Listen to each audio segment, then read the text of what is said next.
Play the music. And we're back on the Pizza Podcast. Today, I'm really fucking excited. We got a super special guest. We got Stephanie Swane from Modernist Cuisine. I'm going nuts over here. Stephanie is a publisher and the editorial director, cat juggler, fire extinguisher, Ghostbuster. You do so much, and I mean, your books have the Modernist books have really changed my professional life, and I am so excited that you guys are coming out with the pizza. Thanks for coming on. What's going on? How are you? Thanks, Nino. It's awesome to be here. Always good to see you. We just saw each other recently. We did. You came over we had like a little pizza thing going on, cooking pizza out in the front yard in the BK. Because I can't just see you once. I got to see you twice. I know. If not three times. That's how it has to go. I'm going to follow you around after this. We're going to go hit the town. Let's, I know we're a little short on time, but let's jump in. Tell me about Modernist Pizza. What the fuck is it? What should everybody know? You know what I mean? Is this the definitive pizza book? Is this what everybody pizza guy needs? Well, not just pizza guys. Pizza girls, too. Pizza girls, too. Let's just be careful about that. I know. Women in pizza. You have a very famous pizza lady. People. Pizza people. Pizza well, humans. we got the women in pizza, bro. I know. We got the women in pizza. It's a lot amazing. of women getting into pizza. A lot of women getting into pizza. But yeah, I mean, it's basically, hopefully, everything you want to know about pizza and then some in 3+ volumes. So about 1,400 pages, going from the history of pizza to techniques, equipment, ingredients, and then amazing recipes. Awesome. So where did this project start? How long have you guys been at this pizza thing? So technically, we've been working on the project for 4 years, but when we worked on Modernist bread about 7+ years ago, we started looking at the flatbread category and thought about pizza in general. And the more we discovered about pizza, the more that we thought, hey, you know what? This is going to be an awesome new book. So we limited the amount of work we did on pizza for bread, but continued to do the research on pizza the whole time. So when we say 4 years working on pizza, that was the whole team working on pizza. But obviously there was some preliminary work done, years in advance of that. Right. Yeah. Because with the bread book, you obviously got into it somewhat. So did you guys, what goes on at Modernist when you're gearing up to another thing? Are you just okay, now we got to order ovens and go down a crazy pizza path? What was? Yeah. I mean, it's basically, we're starting to look at other things that people have written. So Nathan Myhrvold, who is our founder, who is my boss, and our chef, Francisco Migoya, who's been on the show, the three of us kind of go into separate paths of starting to think about what this project is going to be. Obviously, Nathan looks at it from an overall perspective of outlines development and what we think is going to be the best things that we want to cover within the book, while Chef Francisco works on the recipe development and looks at ingredients. But in the beginning, we're reading a lot of books and we're going to places like Pizza Expo, right, to kind of look at what's out there, who's out there and what's out there and why are they out there. So it could be checking out ovens. For Modernist Pizza, when we switched out for Modernist bread, we obviously had to get some pizza ovens. So we met with a lot of pizza oven manufacturers, and kind of decided here are the ones that we think will be great for us to work with and use for the 4+ time that we're going to be working on this. And then it's mixers too. We pride ourselves in making all of our recipes in a variety of different ways. And so that calls for us using, all the types of mixers that everyone thinks pizzolos use throughout the world, and then also ovens. So, we try and get a wood fire. We've got a wood fire that's also a gas assist oven. We add some electric ovens. We have a convection oven. We have a home oven. every variety that we could think of that we needed just for the pizza book. So the bread ovens, also, like we have a Mive, beautiful bread deck oven that we also tried, making pizza in. Right. How did that come out? Good. I mean, it's there's so many different styles of pizza. So that's one of the things with this book is that we cover all the styles, and every oven has a plus or minus for different types of styles. So, I wouldn't necessarily make a Detroit style pizza in a wood-fired Neapolitan oven. Sure. Yeah. I mean, there's reasons for why you make a certain style in a certain oven, but we want to try that and experiment and make sure that we're offering the best information as we can. So did you guys go out to Italy? I know you were in New York. I know you came and visited me at one point, but like, what were the, did you guys travel a lot for this? What was going on with that? I think overall we racked up about 100,000 miles. Jesus Christ. Between planes, trains, and automobiles. We did it all, and of course walking. But we spent a lot of time in a variety of countries. So we went to Naples and then all over Italy. Our first trip to Italy was to Naples. We went back there a couple times.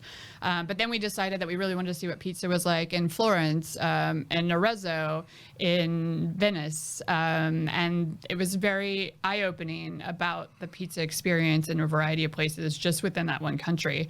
But then we went as far as Tokyo. Yeah. We spent time here. We ended up, for this particular project, we found that travel was going to be more encompassing than any other project that we've been on, or any other journey, I should say, that we've been on. So we hit over 250 pizzerias that we talk about in the book.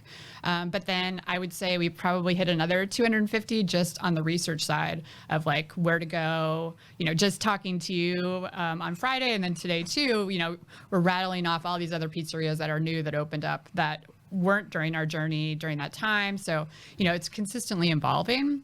But yeah, it was great to go and actually meet like you, like going to your pizzeria, checking out how you make your dough and your ingredients and your ovens and your mixer and your process. And then, of course, eating pizza. Right. No, for sure. So actually, it's been like kind of an interesting topic I've been getting into, where like the Italian side of pizza. So obviously, like there's been pizzerias in Naples for a very long time, but from the research I've been doing, it seems like pizzerias around Italy are kind of newer, you know what I mean? Like post World War II, just because Outside of Campania?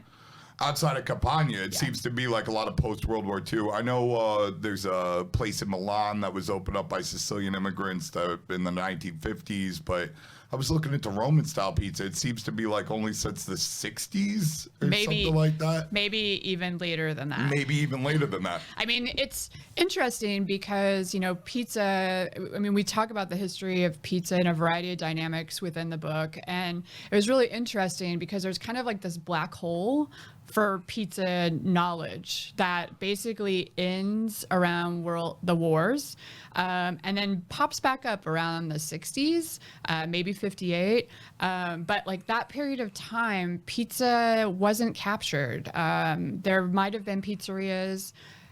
I'm sure there were people making pizza, right. But it wasn't a focus of anyone, from the States to South America to Europe and Italy. So it's really interesting how there are these pizzerias, in Naples that have been around maybe for generations, but like trying to find the actual documents that exist on when those pizzerias opened and how long they've been, working as a pizzeria. Right. It's a lot of information to dig, and especially when you don't speak Italian. We hired a lot of people that did amazing jobs doing research for us, like in Sao Paulo, and Portuguese language speaking researchers, and then people in Italy that were going to the Biblioteca for us and tracking down information there.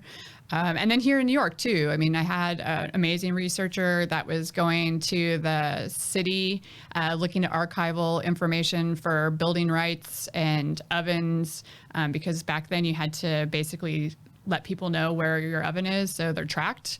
But those are even missing, so it's a lot of information to try and track down.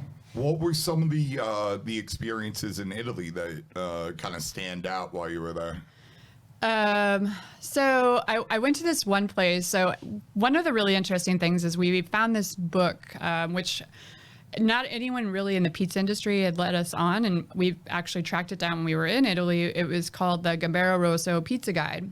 So it's a pizzeria guide, and it's been coming out since like the 90s. I want to say like 97 was the first edition.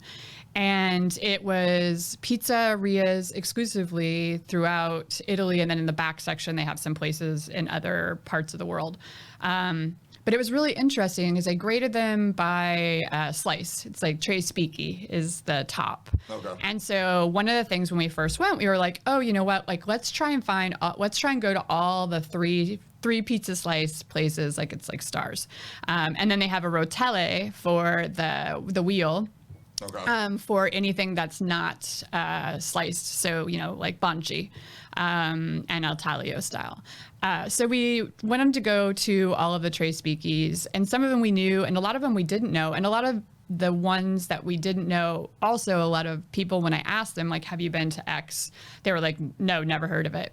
Right. And it was really interesting, like going outside of Campania, outside of Naples, where there were amazing pizzolos and pizzolas.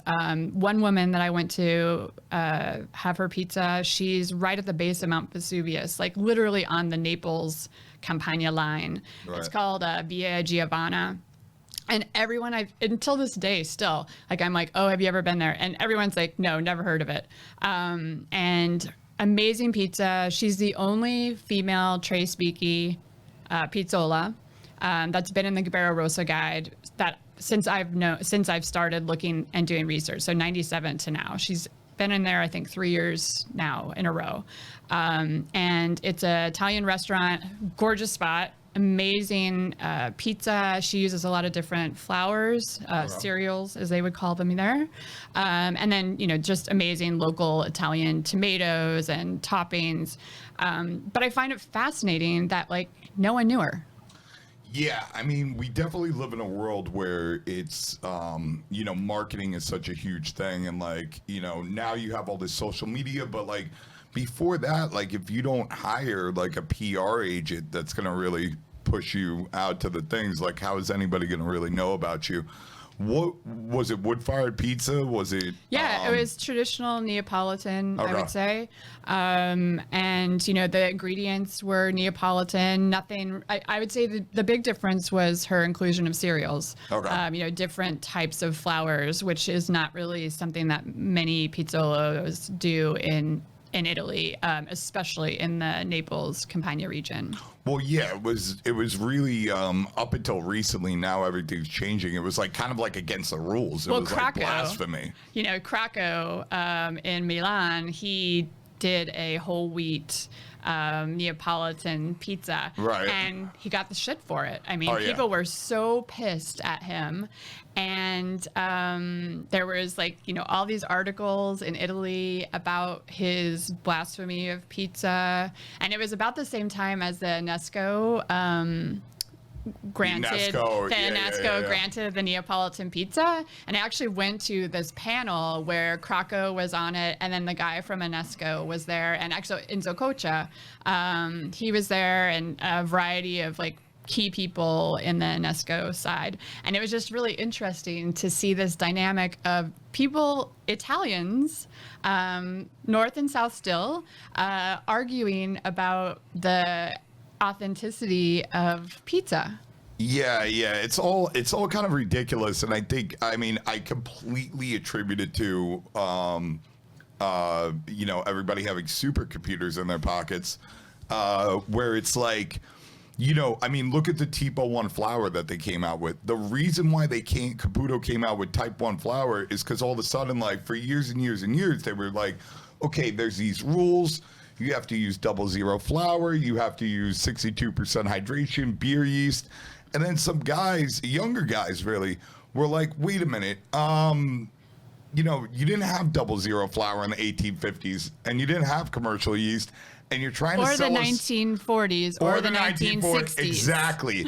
And so it's like, it's very strange to like, okay, you're selling us this recipe from either like the 1650s or the 1850s is what you're saying, with ingredients that like just literally weren't able to be manufactured in those times. What's like the AVPN? Like, you know, they're amazing because I think that they did a wonderful job, again, going back to marketing, right, of unifying a group of pizzolos in Naples and saying, hey, you know what? The pizza here now isn't good. Mm-hmm. And we want to get us back to being the land of pizza. So why don't we create these rules to make sure that everyone's following them and they're using really great ingredients? Right. And talking to some of these older pizzolos in Naples, they were like, you know, we never used extra virgin olive oil on our pizza. You know, we couldn't afford it. We didn't use fleur de latte all the time. We never used bufala mozzarella because it was so much more expensive. Right. That was like the special treat. But then all of a sudden you have AVPN coming out and saying like, here are the things that you should follow. You have to have type 00 flour. You have to have, and it brought an economy back because they licensed their brand name, the AVPN, to make sure that the ingredients were consistent. Right. And so whether or not it's a positive or negative now, they did want to ensure that their pizza that they were serving there had some type of consistency. And so I think that's an amazing way to go to market with a pizza, but not to say that that's the end all be all. Like, you know. Right. Well, that's I think where the issues come the in 80s. is, yeah, no, I know. Well, they kind of created a recipe. I mean, when I went back, I was on, you know, I've been in this game for a long time. I've been traveling around Italy for a long time. And it's crazy looking back and being like, I remember a time when they were like, listen, you can't use what you call fresh mozzarella on pizza. That's not even allowed to be called fresh mozzarella. You have to use bufala to make. At that time, they weren't calling it DOC or STG. DOP. They were calling it, no, they were calling DOC. Oh, they yeah. were saying DOC pizza, like all over New York and all over Napoli. And it was just like, you know, and I mean, now I think we live in a really interesting time because you have guys like Carlos San Marco and Raffaella Bonetta and Francesco Martucci and Franco Pepe. Yeah. And they're really like pushing the boundaries, and it's, you know, wait, why can they do that? Oh, well, they're, you know, Well, they're like their Franco own thing. Pepe, he's outside of Naples. He's in Right. Caserta and Caiazzo. And so, like, they have been able, I mean, he comes from a baking family, Yeah. Franco Pepe, which is, to me, is like a pilgrimage that anyone that loves pizza needs to go there because his pizza is amazing. And he's probably one of the very few pizzolos who actually mixes by hand. Right. And so, you know, his pizzas are gorgeous. He has. But they don't follow any of the But rules he's- from the stretching techniques. But it doesn't matter. It's But the fucking thing is, amazing. too, like, of traveling and going to all these AVPN pizzerias, none of them do. None of them follow every single rule Right. of the AVPN. I mean, now you can have you don't have to have a wood fire because obviously in a lot of cities, even in Italy, you can't put a wood fire oven in certain places. Yeah. They don't allow it. Cities don't allow it. So recently they've evolved and said, okay, well, you can do a gas assist. We'll allow it. Or like a fork mixer. Like for a long time, it was like that was the only way you could mix your dough. Well, or by hand. Right. Nobody mixes by hand anymore. Like if you're making 200 pizzas a day, good luck. Yeah. You can't do it. I mean, I've known Anthony Mangieri for a long time, and he's always like, you know, switching it up. Like one day he's like, oh, I'm back to the hand mix, and then he's like, oh, I got this diving arm. Fuck, I hate this diving arm. I need a spiral mixer, and you know, like it's And beautiful pizza. Tony makes amazing pizza. Always beautiful pizza because there's so much love and care put into it, where he's so obsessive that it's just like it's going to be a great product no matter what. But it's not just like, it's not hand mixing. That's Yeah. not what makes it a beautiful pizza. It's everything. It's 100%. the ingredients. It's the guy. It's like what's in his head every day when he walks into, or her walks in to make their pizza, and they've had a great day or a shitty day. They're like, all right, I'm going to shape my dough. I'm balling my dough. I've got my ingredients. I just went out to the market and I found like the best tomatoes, the best basil, like whatever. Here's the cheese, like, going to a local cheese producer, that's what I'm going to use. Right. You know, it's everything in that person's mind and brain that actually makes that pizza special. Franco almost like took like kind of like a modernist stand like to pizza. Like I see the pizza, how he builds it, and it's like, you know, with the cheese first and the tomatoes post bake. And I believe, isn't he refining the tomatoes through sieves and doing things like that? Oh yeah. Correct? His Subligata margarita is amazing. We actually did an homage to him. Francisco did for the book, and it's a beautiful tomato. You know, it's 3 kinds of tomatoes mixed in the sauce, fresh, and you taste it on. It's just like, I can think about it right now. It's like, it's just such an amazing tomato taste that, you know, it's every time you go there, like, and it's beautiful. And not to mention, it's like €8, which I also find so insane when I go back to, when I go to Italy and we're in Campania and you go to like Franco Pepe, where they have a sommelier, like it should be a Michelin star restaurant, you know, if you go in, it's gorgeous. You have this gorgeous view of the Italy, of the valley, and beautiful interior, you know, the service is amazing. And their pizzas are €8. And you're like, and that's like, what? Like, I mean, it's amazing, but he wants to keep it so that everyone in Caiazzo can come to his pizzeria. To come and afford it. It's hard to get in there? It's really hard to get in. It's really hard. It's hard to get down to it. Like when you get into Caiazzo, there's like a big square, like town square when you get in, which is very typical for these smaller towns in Italy. And basically, if you drive, you can't get any closer. Like you can get to this fountain. Like we always laugh, is like you got to park at the fountain and walk. And the streets are really narrow. And even the way to get down to Franco Pepe is basically just like a little sign on the side of the street, just like you would in Italy. It says the street name, and you go down, and like right there, you start seeing people kind of like lined up to get in, and it's this windy little steps. You know, that I think it's only like this wide for you to get through down that kind of side street down to his pizzeria. So if you don't know it's there, you would never know it was there. Right. And if you've never been to Caiazzo, you would never know. But you know, it's a beautiful town, but he has managed to bring a lot of people to come out to this small town to have an amazing pizza experience. It seems like that's like a growing trend, like especially in Ituly, where I'm like, it's almost like you're seeing the beginnings of these guys chasing a Michelin star, where I've been seeing what Francesco Martucci's been doing, and you know, I Massanelli. Huh? I Massanelli. Yeah. And well, I think he's got a new spot that he's opening now, where he's like running pizzas through an impingement oven. I was gonna say it's the impinger oven, like which is like for those who don't know, that's like those conveyor belt ovens at Domino's. That's what an impingement oven is. And for an Italian to do that, I mean, I remember starting this conversation with like, you know, talking about ovens and talking to other people in the industry, and they were like, oh, "You're gonna try pizza in an impinger oven?" Like, blasphemy. And you know, we love it. It's amazing. We had a Middleby Marshall as a test, and they were amazing to work with, and it produced amazing pizza, especially if you're doing something like a Detroit style,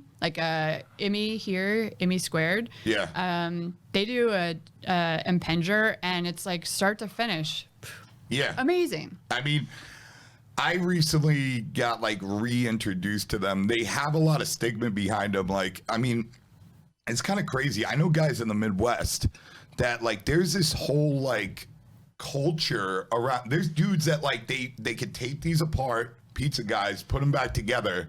Like, and it's almost like car culture with like these things. Once you get out into the Midwest and you know you That's start like going St. past Louis, like the Saints, like all over. Imos. Even it That's starts in like Ohio. It starts in Ohio. Where Ohio's like half and half. It's like half deck ovens, half impingement ovens in locals places, and then once you get west of there, except for Chicago, like it's just that's all there is. Because it's like the Blodgett family, you know, like the Blodgetts were so big in the Midwest and here that like, you know, I mean, like you're a Mastro fan. Yeah, you know, like, big Mastro fan. Talking about like oven culture and history and seeing like we would go to all these pizzerias and we would be like, oh yeah, this is where like everyone has X type of oven because everyone went into like, oh, you're making really good pizza. Oh, what kind of oven do you have? All right, well, let's get that kind of oven in. Right. Well, yeah, it's like the standard of what's used out there. I think the stigma comes in is like I've yet, besides doing it myself, I've never had a great pizza out of an impingement oven. And then recently we were like, let's go try one, and we couldn't find one. We're calling these people and they're like, yo, listen, like Domino's ain't going to let you in to use their oven. And literally no one had it. We went to this guy, Bo something. He runs, he's got like a 25,000 square foot frozen pizza factory in Long Island called NY Thin Slice. It sells to like BJ's and like a couple other big clients. But we were like, let's see what would happen. And we, you know, obviously used great dough and this and that. And we got some of the most amazing results. I would say it rivals the deck ovens, like the results we were getting. It was completely insane. And, you know, maybe it's just that, like, you know, I mean, if you're just throwing like a pound of fucking yeast, salt, sugar, and water, and you know, making a really low hydration dough, sticking it in the fridge, using it the next day, not proofing. And not what you're putting. That's what you're putting on the impingement ovens. Maybe that's why we think it's, you know, not so great. Yeah, it's all about making of the pizza. You know, like it's all of the different equipment is fine. Like you can have the very best just for anything that you're making, even at home. You have the very best, but if you don't know how to use it, and if you're putting not quality into the making of whatever it is, then yeah, I mean the results are going to be subpar. No, 100%. So what else is in this book? I saw Mastro. I saw a bunch of things. We have like a little, you know, like kind of brochure sneak preview of this thing. I can't tell you what's inside. No, we'll talk about it a little bit though. But what's kind of covered? You can't open it. Oh, I'm not allowed to open it. Just kidding. Oh my God. This thing is like, it's like dealing with like a sacred text right now. Like every time I look at it, I'm like, am I allowed to be in the presence of this? Every time you open. It's crazy, but so it's a 3-volume book and you have recipes, techniques, history, and fundamentals. And then a kitchen manual, like we do with all the other books. And then the kitchen manual that goes with all the books. So is this like, obviously you want to be able to show the home chef, you know what I'm saying, what to do, but do you also cover like a lot of the things that like the professional pizza chef, like, or the needs to know? Pizzolo. I mean, it's whatever you want to learn. So if you want to learn more about hydration and dough and the different types of, you know, what's a pouliche, what's a levain, you know, all these things that you can use to make your dough. Sure. I mean, that's all there. There's also information about just key ingredients.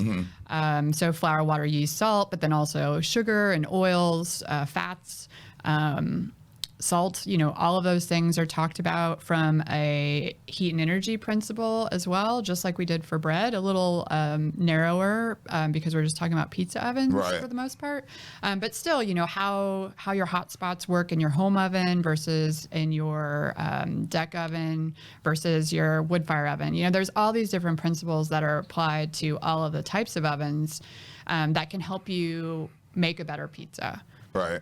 I've been really recently, I've been like, it's been popping up all over my Facebook, a variety of companies that are selling these, they're pretty much pizza steels, you know what I'm saying? But Meissen has one coming out and like a few other companies, and they're not even selling it as a pizza steel. They're selling it as like an addition to your home oven because if you stick that in your home oven, and even if you're cooking a turkey, it's, correcting temperature fluctuations. I never a lot. take my baking steel out of my oven. Right. In fact, for some things, I have 2 baking steels where I'm cooking in between the 2 heat sources. That's exactly what they're pushing. It's amazing. It's crazy. We talk about that in the book. You talk about that in the book a lot? Yeah. So I saw Sao Paulo in here. I know nothing about Sao Paulo Pizza. What the hell is that? So we went to South America, one, because from a historical perspective, a lot of people aren't aware that when a lot of Italians immigrated in the late 1800s to early 1900s, they went not only to the States, but they also went to South America. Yeah. And so both Sao Paulo and Buenos Aires both have very strong pizza cultures with pizzerias also that are ancestral to the same time as when The ones in New York, here in the city and everywhere else. So it was really interesting. They like a lot of cheese. There's also some interesting things too, like pizza is only eaten at dinner. Like at lunchtime, pizzerias are not open. You go in and the pizzerias are served to you with a knife and fork. So it's very, white tablecloth, knife and fork, sit down dinner. It's very popular on Sunday. So it's kind of like the Sunday meal for Italians and now Sao Paulo Paulinistas. Yeah, that's what they say. Paulinistas. I know the name. They have a special name. So yeah, it's really interesting. But then there's also, really big football culture, soccer culture around pizza. Yeah. Huge down there. They also love a lot of cheese. What kind of cheeses do they use? That I don't remember off the top of my head, but I just remember. Is it like a thick pie or? No, it's like what is it? I'll show. I think there's one. Oh yeah, in here. we're gonna get to see. We're opening the sacred text, everybody. I think there's one. Turn on your YouTube video right now. The sacred text is open. No, I don't think there's a picture of it in Sao Paulo. But yeah, I mean, there's super thin crusts. Okay, Sao thin Paulo, crust, really? Really, really thin. Like cracker thin. Okay. We actually have a recipe in the book for Brazilian style thin crust pizza, which is rolled. Rolled with a rolling pin, yes, super thin crust. Super thin. Is it in a wood-fired oven? So, yes. Maybe. Yeah, I'm trying to remember. But they're old. They kind of have to be at some point. A lot of them are. Yeah, it's kind of a mix. Yeah. Like the older ancestral ones, yes. Right. But then they also use, there's like faina, which is like a chickpea dough that they put on top of the pizza slices. So they call it a caballo, which is on horseback. But it's faina, which if you're in Sicily, there's something called, I think it's called fainetta. I think I was actually talking to Frank Pinello about this a couple days ago. Right. But it's a very well-known, something you would get at a bakery. Okay. But they put it on top of a slice of pizza. So it's a chickpea flavored slice on top of your slice of pizza. That's kind of crazy. It's kind of crazy, yeah. But I mean, who's to say it's right or wrong? Did you guys do Argentina at all? Yeah. Yeah, so I know OG Papa Fern. I'm sure you're... Have you ever... You don't know OG Papa Fern? Do not. Oh, my God. You got to meet OG Papa Fern. So OG Papa Fern is... his family had a pizzeria in Argentina, and he does Argentinian pizza. He, came over the house and made it a few times. I had never had it. It was pretty cracked out. It was really, really, really good. We obviously we were using we used a traditional pan to make it, but it's a thick crust. It's round. The al molde is what they call it. Yeah, it's got tons of cheese. That's the one that I'm talking about. That, the cheese, and then did he put the mayonnaise on top? He didn't put the mayonnaise. He makes, there's 3 of them that he makes. One's like a ham and olive. Another one has sauce. So with the olives. The green olives. Green olives, and they weren't pitted, right? They were whole. Yeah. Which is so weird. Yeah, exactly. You got to pit the olive. And they roll off your pizza. Yep. It's pretty wild. OG is he's definitely been trying to. I think he works at a school as a day job, but he's been doing it since he was a kid, and he does pop-ups here and there. He's a really cool guy, but I was like, it almost reminded me, the way that he made it, it almost reminded me of like a really good Detroit style pizza? So it's really funny that you say this because the al molde pizza, we have a recipe for al molde, how to make it. It has a little bit of cake flour in it, which is different than a Detroit style pizza, and it's round. But if you go to Chicago, so you have the Chicago deep dish world, like a Uno's pizzeria, but then you also have Bert Katz's, Bert's Place, who's like Pequod's, which is a lot like the al molde Argentinian pizza dough. Is that like the cast iron pie? Is that what that is? Yeah. Something like that? And it's round. Right. But it's thicker. It's kind of like white bread, you know? It's like a thicker, airy, a little airier than the Detroit, I think, or actually like denser, I would say. Okay. But yeah, they're so similar. In fact, we talk about that in the book of how like, who knew that this Argentinian style would be so similar to this kind of Chicago style. Right. No, 100%. Like the more and more I travel around, it's like you see these styles of pizza all around America. But now that I've been looking at Italy, it's like, have you had that like thin crust Roman in Rome that's like everywhere? Like it's Legata, much more popular than Pizza Italia. Yeah, as far as the number of places now. Yeah, Legata Mangione. I don't know if you've ever been there, but it's in Rome. I haven't. It's amazing. They've been around for a long time. It's wood fire oven. It's what they say is like it's a little crispier. That's what. It's like Stefano Caligari as well. He's really well known for the cacio e pepe pizza at Sponk. The guy who puts the ice cubes on it. Yeah. We went and saw that. That was awesome. Beautiful pizza.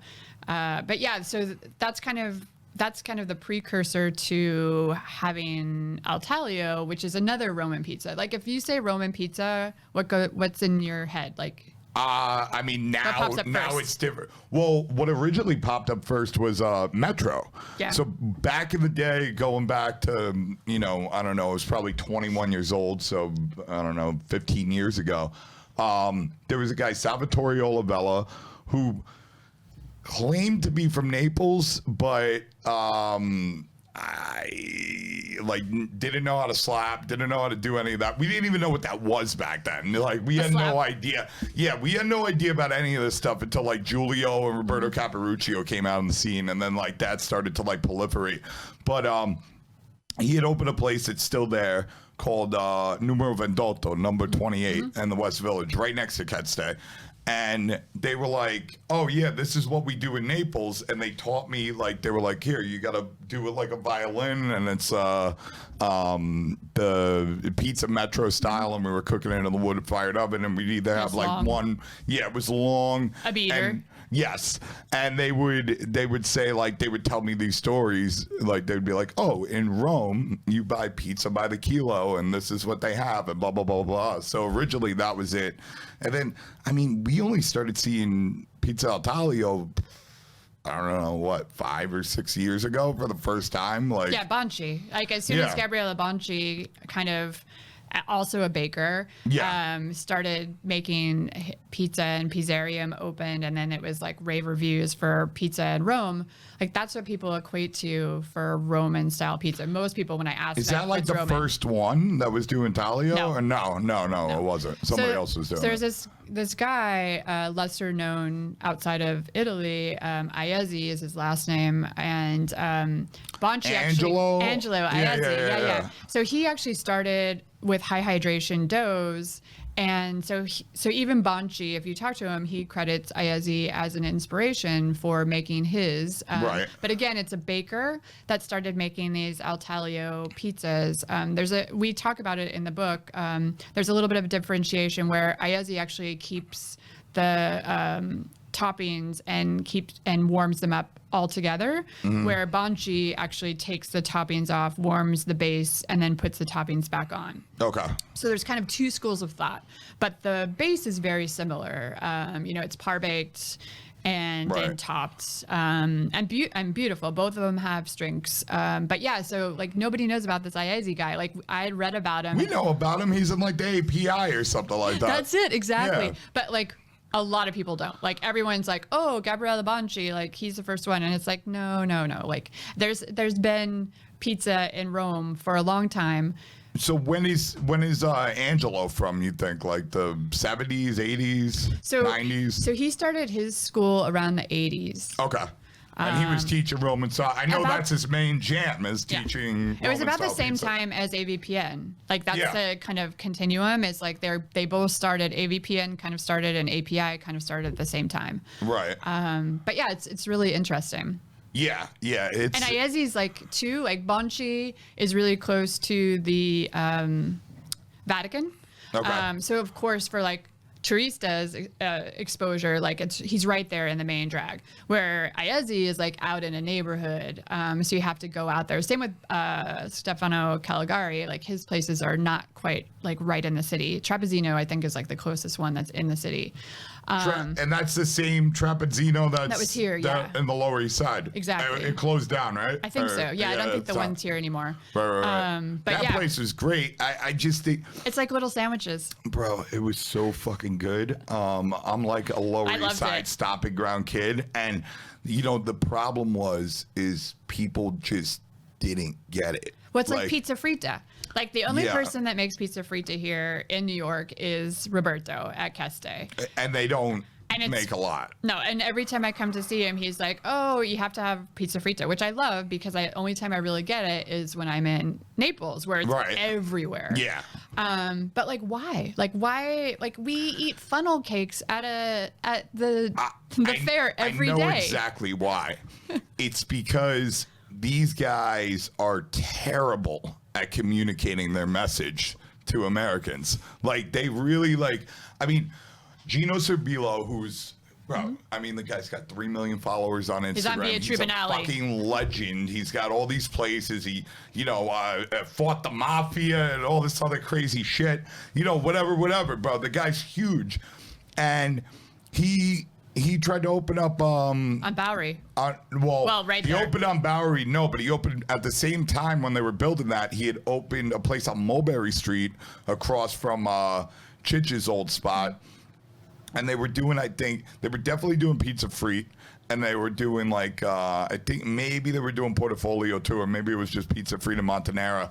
And it just, fell on its face. Because no one knows what it is. Because no like pizza one Portfolio? knows what it is. Bro, if you fold even an Italian American, even like a person, if you went to, so the Fortunato family that owns Fortunato Bakery, right? They've been in America since 1974. They go back to Italy all the time, right? But they're not from the city of Naples. They're from Campania, and they're very talented. But if I went up to Mike Fortunato, who's born and raised in Italy, but has been here since 1974, and took a pizza and folded it in half, and then folded it in half again. You have to have the paper, though, Nino. You got to have the paper. I get it. But if I did that, he would be mortified. And but then if I showed him a video in Naples of all these people doing it, he'd be like, oh, this is a traditional Italian thing. Of course you do this. But if I didn't combine the reference with him, he would be absolutely mortified. He'd be fucking smacking me in the back of the neck like, what are you doing? What is this blasphemy? But it's also like New Yorkers. Like if you walked around the street with your pizza Portfolio, not a slice, a pizza Portfolio, and you're walking around eating it like most people do in Naples, you would get tons of looks. Where if you're out there eating a slice like nobody's business, that's fine. I think I actually talked about this on the podcast with Fred, where it's like I think what you need is an infographic on all around the thing where it shows a pizza and a slice. And then it shows somebody folding the slice in half, and it shows, you folding the Portfolio in half. And then you just have TVs with videos from Naples of people walking around the streets. And that's the only way they would get it. Well, we actually talk about, we have the world of pizza as one of the chapters in the book. And so we talk about all of these things. And going back and forth to Italy, too, we would ask Neapolitans, pizza's in the name. Pizza al Campo Franco or pizza rustica. Right. Is that pizza? No, that's not pizza. But the pizza's in the name. Or pizza frita. No, the pizza's in the name, but it's not pizza. And you would buy that at a bakery. But you would never buy that. You would never find pizza al Campo Franco at a pizzeria. It's always a bakery. Tell everybody what pizza al Campo Franco is. It's like a deep dish pizza. Yeah. And that's the other thing that I find hysterical is like Italians are like, oh, pizza in Chicago, no way. And then you're like, but you have pizza al Campofranco, like that's a deep dish pizza. Same with pizza rustica. Right. Pizza in the name, and it's a pie. And it's a thick pie filled with meats and eggs and cheese, whole eggs actually. And they're like, well, we just serve that during Easter. No, like it's still like it's a dish. Right. And it's an Italian dish, and it's a Chicago deep dish pizza. Sure. I don't think Chicago makes pizza, but that's just me. I'm not God. You know, I have. We also have Hawaiian pizza in here too. Oh my God! So I had to tell you that. Oh Jesus! I don't know. I don't know if we could do that. I might have to black that page out. You can turn it quickly. But again, like pizza, whatever you want to do, like that's what we're here for. I get it. I'm a little fucking militant. It doesn't mean I'm fucking right about everything. You know what I'm saying? I'm just a guy who's like, my view on the thing is, you know what I'm saying? Like, I'm obviously, I think, you know, pizza was invented in Italy, but perfected in Brooklyn, New York City, where they paint the walls with Biggie. These are fucking facts, all right? If you want to fucking go outside or you want to fight about it, we can do that all fucking day. Well, but, you know, we wrote a book in Seattle, so I'm sure that's going to be, you know, oh, yeah. a topic of conversation. Somebody's going to say something. Everybody always has something to say. But, no, I don't mind if, like I don't care if people put pineapple on pizza. I just try to talk to people about, like, I'm like, listen, man, like, if you're, like, look what Tony Baloney, you know Tony Baloney? But do it right. Like, just do it right. That's the big thing. And do it right. And, you know, if you're going to do a bunch of crazy pies, just do them nice. Like, I walk into people's places who, you know, obviously they're in the game. I respect them. They respect me. And I just, like, I look at their counter and they have this, like, out of the jar giant industry like size buffalo chicken or barbecue chicken, like barbecue sauce out of like a Restaurant Depot thing, and they're just dumping it on with this dry, disgusting. And I'm like, why is that in your window? And they're like, oh, the people like it. And I'm like, if the people like it so much, why are you making only half pies? Like, have you ever looked at your numbers and it's just like, listen, you know, do whatever you want. It's your business, but I'm telling you straight out, you have that on your counter and you have a chicken Caesar salad wrap from the 90s. Like, nobody's going to write stories about you. You know what I'm saying? Like, this is just the way it is. No, like, when I was in Copenhagen and I went to this place, it's called Gorm's. He has a couple pizzerias up there in Scandinavia. I think he's also in Norway and in Sweden. But he did this beautiful pineapple carpaccio. Carpaccio? Yes. What the hell does that even mean? So Raw it's pineapple is sliced super thin. Okay. And put on the pizza. So it's just like a really light layer with the sweetness. And then he had a Calabrian, like spicy. I love it spicy. So like a spicy chili oil on top with fleur de latte. Oh, yeah, that sounds great. Oh, it was so good. Yeah. It was delicious, but it was the way he did it. Like, it was not giant chunks of pineapple juicing up all over the place, pooling on top. Like, you know, when I was a kid, we went to this place called Mountain Mike's, and it was like the Shakey's pizza. I've never been at Shakey's. Shaylin talks about it all the fucking time. I know, because she's a West Coast kid too. And they had pineapple pizza. Oh, they had Hawaiian pizza with Canadian bacon and the chunks of pineapple. And still to this day, like, I think that's what I think of, like, the original, you know, like early Hawaiian pizza, which I would never eat because it's just like the balance isn't there. But if you make a beautiful pie with a balance of the sweet and the salty and the spice, with anything, like, that's amazing. What if you did a pineapple sauce? Yeah, a puree. Like, we do so the chef team created a strawberry marinara. Ooh. So you have the acidity of the strawberry instead of the tomato. And so, like, now, this time of the season of strawberries. Right. But it's fresh, you know, it's got that, it looks like a marinara, you know, it has that red coloring. So until you bite into it and you get the sweetness of the strawberries with, like, burrata. I actually just or had ricotta this at a or restaurant. mascarpone. Yes. Somebody put this guy Rocco. Forgive me, Rocco, for not remembering the name of your restaurant, but it was incredible. It was in Astoria, right next to where my boy DJ Fusco's opening up, and this guy was bringing out like fish carpaccio with like these frozen frog raw flakes on it and all kinds of crazy stuff. But he brought out a tomato and strawberry, kind of like salad thing, and it was incredible. And we were like, yo, let's just throw this on pizza. And that's exactly what we did. And we were like, the tang. A little balsamic. It was amazing. And then it wasn't like, they kind of meshed together. I really enjoy, I had it at my buddy Kyle O'Brien's place, Hotel Chantal, years ago, where they did tomato, watermelon, and basil. And like salt.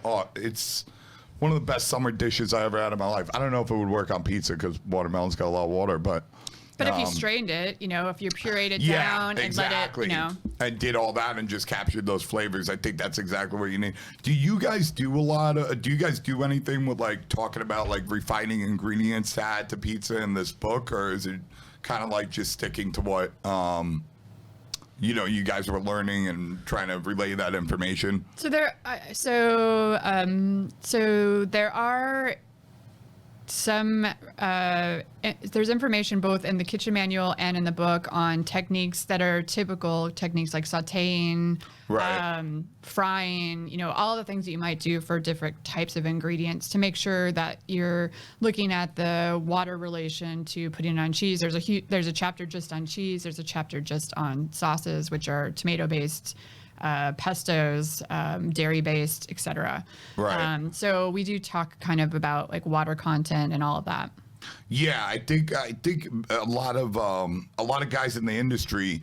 Thank you very much for my beautiful wedding gift that's over there. I got the original Modernist book, and there's just so many things that I think like a lot of guys that I know and definitely me like didn't realize, and like through exploring that book and exploring those techniques, there's so many things that you can kind of apply to the pizza making trade for some guys, it seems like that's where they're going. Didn't like Massimo hire like a big pastry chef? And I know now a lot of these restaurants that are open now. Well, he has gelato now. Huh? He has gelato now, which is amazing. He has gelato now. I saw a guy making bread in there. I gotta go visit him. I'm like, I don't know. I'm like stuck in a Brooklyn state of mind. They've got a bread oven there now. A bread deck oven. A bread deck oven? Do you know what kind? No, I don't remember off the top of my head. Okay. But I know he's so excited to make. Well, they're making sandwiches on Wednesdays now. I know, it's amazing. Well, I think L'Industrie. That's such an amazing place. And Massimo's amazing. Yeah, no, Massimo's the man. I think that's where the industry's going though, because labor costs are insane, and it's literally like, we went from like $15 an hour, and in less than 4 years, you can't hire a guy for less than 25, and it's not just New York. I'm seeing this Seattle all around the country. Everywhere. Yeah. So, people are gonna, you have a mixer, you have a walk-in fridge, you have an oven. Like, people are gonna start out and have to add artisanal bread programs to the thing, and it's, there's a guy down the block from me over here. He's a French guy, used to be a baker, or used to be a banker, got sick of the banking industry, and then became a baker. He just kicked the in out, and now he's a baker. Bro, this guy, I'm pretty sure he's doing like 400 loaves a day, all retail, and he's selling for like $12 a loaf. Well, Dan Richer from Raza in Jersey City, one of my favorite dishes, right now he's just doing pizzas. It's not on the menu right now, but is his bread and butter, which when I would tell people, I'm going to Dan's, I'm going to have the bread and butter, they're like, you're going to a pizzeria, like you're ordering bread before pizza? Yeah. But he makes the most amazing bread. It's just like fermentation. He makes his own butter, and it's this cultured, beautiful tang to the butter with the bread, and it's amazing. And yeah, I'll eat bread and butter before I eat pizza. What's wrong with that? Yeah, no, 100%. If it's really good, sure. Have you ever heard of James Trees in Vegas? No. Esther's Kitchen. So James Trees, he it's one of the most incredible tiny restaurants I've ever been to in my life. It's in the Arts District. Smaller than the old L'Industrie? No. No, it's not small. No, it's a good sized place. But he really took off in Vegas, James Trees. He like cut his bones in LA, and then originally was from East Vegas. But the whole Caputo crew, we always go over there when we're in Vegas. It's right next to Vinny Rotolo's place. But he does, on the menu, you buy the bread, right? And it comes with, this little anchovy paste, and it also comes with like a butter, and it comes with like some other sauce. but it's like $8 for the bread that they just homemade there. And like, I heard a lot of people like grumbling, like they were like, wait, who the fuck are they charging me for the bread? What are they doing over here? But then you have it, and it's just like, it sounds like a similar thing to what you're talking about. So I want to look. We only have a couple minutes left. Oh, so did you guys have sficioni at all? So we have a recipe in the book for sficione. Right. We also have a recipe in the book for focaccia, even though focaccia wouldn't be considered pizza. I think it's fucking pizza. It's amazing. Yeah. I love focaccia. And also, you can use it as a base for pizza. So, why not?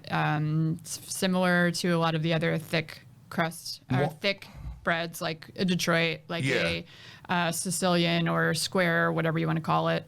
Did you ever find like connections between like New York style Sicilian pizza and Detroit, like going back to the sficioni? Because that's kind of the story I always heard was like, so if you go to L&B Spumoni Gardens, Which we did. Right. It besides, obviously it has mozzarella sauce and whatever, but it looks very much like a sficioni. You know what I'm saying? It's like you could kind of see that's where it came from. And I know I'm pretty sure, you guys can fact check me on this. You have supercomputers in your pockets. But, the story behind the Detroit style pizza, the guy was Sicilian. He used his mother's sficioni recipe to develop the dough, is what I heard. Okay, you're looking at me like I'm crazy. I don't know. Maybe I'm looking I'm at wrong. you like you're crazy because you are crazy, but that's why I'm here. I am crazy. There's really the sficione. We really didn't find any lineage to anything here. Okay. Directly. Yeah. So, but we do think that it is a style of bakery type product. 100%. In Sicily, you wouldn't find it at a pizzeria. You would find it at a bakery. It's served cold. Yes. It's not heated up Yes. like al taglio. So there are very big differences. It's definitely not pizza, but I think that, these Sicilian immigrants, L&B Spumoni Gardens are Sicilian, and they were like, oh, there's this pizza thing going on, and we could throw mozzarella and this on that. They actually, if you go to really old school spots in New York, a lot of them will have, you've never heard of these places. They live in Middle Village and Forest Hills and stuff like that. You would never find these places unless you were really looking for it, but you'd never find them in a magazine. But they do, it's called Grandpa Pizza. And it's essentially, it's sficioni. They're not using Caciocavallo or Primo Sale cheese. They're using mozzarella, but it's got the breadcrumbs and the anchovies and the red onions and this and that. It's this pizza It's like journey. a pizza rosa and a pizza bianco out of Roscioli in Rome. Right. It's like, is that pizza? What? Yeah. It's bread with something on top. Sure. So, And it's sold in a bakery. I think, not a pizzeria. I think it's all fucking pizza. I think it's all delicious. It's all delicious. That's all I care about. Yeah. Why is it? All right, fuck it. It's not pizza. It's pizza. But it's pizza bianco. All right. We got to get the fuck out of here. I'm sorry it took so short this time. But Stephanie, you are the shit. Everybody, I know you're drooling right now. Give me a camera. Give me a camera right there. Modernist Pizza. I got the sacred text. I cannot take any of your phone calls. I cannot tell you the recipes or what's inside. But in October this year, we're going to get it. In the meantime, shout out to the team at Modernist Cuisine. They are the fucking shiznick. And go order Modernist bread and Modernist Cuisine's original book and Modernist at Home. Not a paid sponsor. They are amazing just things. Just a lover. They will change your life. They change just your fucking life. Just a lover, not a fighter. I'm out there. I'm spreading the gospel. I'm spreading the good news. Thank you. We got Modernist Pizza coming out. All right. We'll see you all later. Thanks for joining in. Bye-bye. All right, dude. Let's go. That was awesome. That was cool. Did you have fun? I had a good time.